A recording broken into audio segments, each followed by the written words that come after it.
देखो class 10th के अंदर 4th चैप्टर है आपका क्वाड्रेटिक इक्वेशन, ठीक है। अगर आप उसके इंपॉर्टेंट क्वेश्चंस की बात करोगे तो ये क्वेश्चन भी उस बहुत इंपॉर्टेंट माना जाएगा, ठीक है, क्योंकि इसको पहले आपको सॉल्व करके क्वाड्रेटिक इक्वेशन में बनाना है।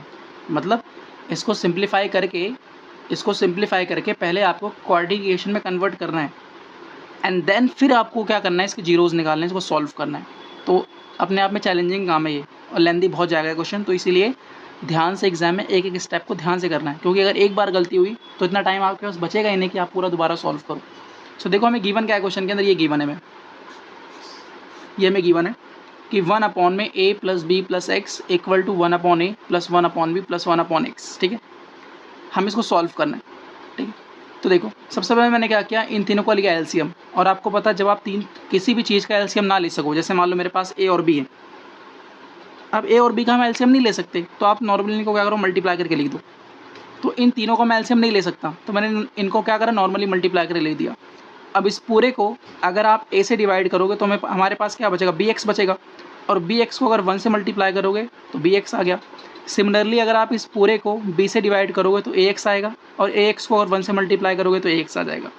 इस पूरे को अगर आप x से डिवाइड करोगे तो a इंटू बी बचेगा, और a इंटू बी को अगर 1 से मल्टीप्लाई करोगे तो a इंटू बी आ गया, ठीक है। फिर हमने नॉर्मली किया क्रॉस मल्टीप्लाई, इन दोनों को मल्टीप्लाई और इन दोनों को मल्टीप्लाई। ए बी एक्स को 1 से मल्टीप्लाई करोगे ए बी एक्स आ गया, और उसके बाद इस पूरे ब्रैकेट को a plus B plus X को हमने किससे मल्टीप्लाई कर दिया, इस पूरे से B X plus A X plus A B से। अब आपको पता है कैसे मल्टीप्लाई करते हैं, फर्स्ट ब्रैकेट का फर्स्ट एलिमेंट पकड़ो, उसको सेकंड ब्रैकेट के हर एक एलिमेंट से मल्टीप्लाई करो, फिर फर्स्ट ब्रैकेट का सेकंड एलिमेंट पकड़ो, फिर उसको सेकंड ब्रैकेट के हर एक एलिमेंट से मल्टीप्लाई करो, फिर फर्स्ट ब्रैकेट का थर्ड एलिमेंट पकड़ो, फिर उसको एक एक करके सभी सेकंड ब्रैकेट के एलिमेंट से मल्टीप्लाई कर दो। तो ए को अगर हम बी एक्स से करेंगे तो ए बी एक्स आ गया, ए को अगर ए एक्स से करेंगे तो ए स्क्वायर एक्स आ गया, ए को अगर ए बी से करेंगे तो ए स्क्वायर बी आ गया, बी को अगर बी एक्स से करेंगे तो बी स्क्वायर एक्स आ गया, बी को अगर ए एक्स से करेंगे तो ए बी एक्स आ गया, बी को अगर ए बी से करेंगे तो ए बी का स्क्वायर आ गया, फिर एक्स को अगर बी एक्स से करेंगे तो एक्स स्क्वायर बी आ गया, एक्स को ए एक्स से करेंगे तो ए एक्स का स्क्वायर आ गया, एक्स को ए बी से करेंगे तो ए बी एक्स आ गया, ठीक है। अब देखो ए बी एक्स से एक ए बी एक्स कट गया, यहाँ बच गया 0।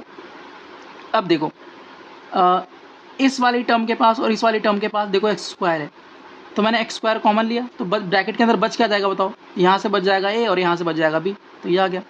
फिर मैंने देखा कि इसके पास और इसके पास देखो x है, इसके पास x है और इसके पास x है, इन चारों टर्म्स के पास क्या है, x है, तो मैंने x कॉमन लिया, तो यहाँ से बच जाएगा ए स्क्वायर, यहाँ से बच जाएगा बी स्क्वायर, यहाँ से बच जाएगा बी सॉरी आ गया हाँ, यहाँ से बच जाएगा ए बी और यहाँ से बच जाएगा ए बी, ठीक है।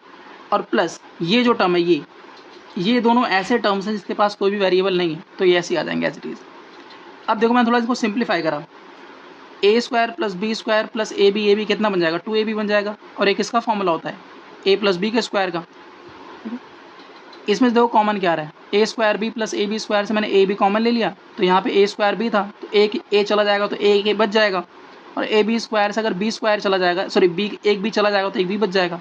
तो मेरा कहने का मतलब बस हमने इसको सिंप्लीफाई करके एक क्वाड्रेटिक इक्वेशन में कन्वर्ट कर दिया, ठीक है। अब इस क्वाड्रेटिक इक्वेशन को देख कर ए की वैल्यू देखो हमारे पास ये पूरी की पूरी ए की वैल्यू हो गई, ये पूरी की पूरी बी की वैल्यू हो गई, और ये पूरी की पूरी हमारे पास क्या होगी, सी की वैल्यू हो गई, ठीक। एक्स स्क्वायर के साथ वाला कोफिशिएंट ए होता है, एक्स के साथ वाला कोफिशिएंट बी होता है, एंड द कांस्टेंट टर्म जिसके साथ कोई वेरिएबल नहीं होता वो हमारे पास क्या होता है, सी होता है। तो ये हमारे पास क्या आ गया, सी आ गया, ठीक है। अब इसको मैं करना सॉल्व करने के अगेन 2 मेथड, एक मिडल टर्म स्प्लिटिंग मेथड और दूसरा quadratic formula. Middle term splitting method तो मत लगाना, इसके अंदर टाइम बहुत लग जाएगा, तो हम लगाते हैं क्वाड्रेटिक फॉर्मूला, ठीक है। देखो ध्यान से, देखो ये हमारे पास हो गया क्वाड्रेटिक फॉर्मूला, ए की वैल्यू हमारी ये थी, बी की वैल्यू ये थी, सी की वैल्यू ये थी। हमने क्या किया, बी की जहाँ पे बी की वैल्यू, ए की जहाँ पे सब मतलब हमने सारी वैल्यू पुट कर दी।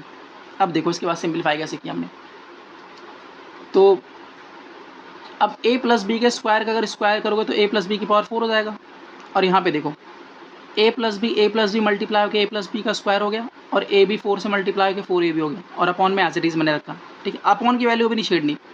अब देखो तो ये वैल्यू देखो एज इट इज चल रही है, इसको भी मैं नहीं छेड़ना, ये तो सेम चलेगा, ठीक है।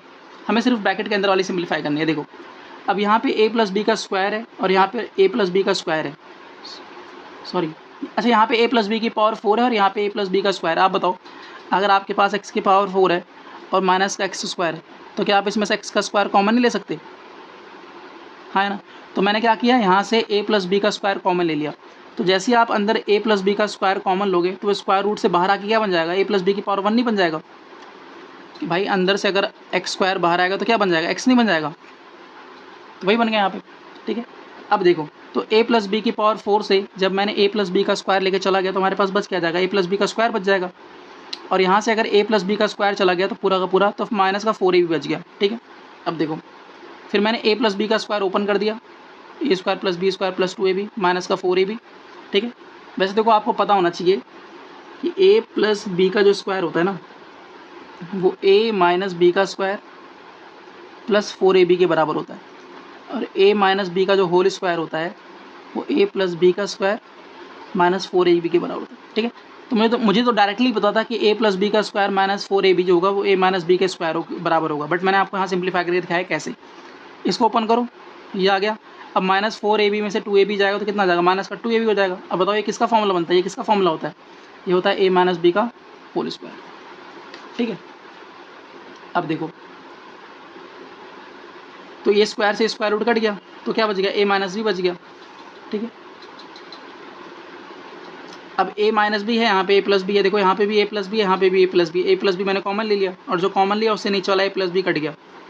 अब देखो यहाँ बच जाएगा माइनस का a प्लस बी, और यहाँ पे है plus minus a minus B. अब एक बार क्या करना है आपको, प्लस लेना है, एक बार आपको क्या करना है, माइनस करना है, ठीक है। देखो एक बार आपको लेना है प्लस और एक बार लेना है आपको माइनस।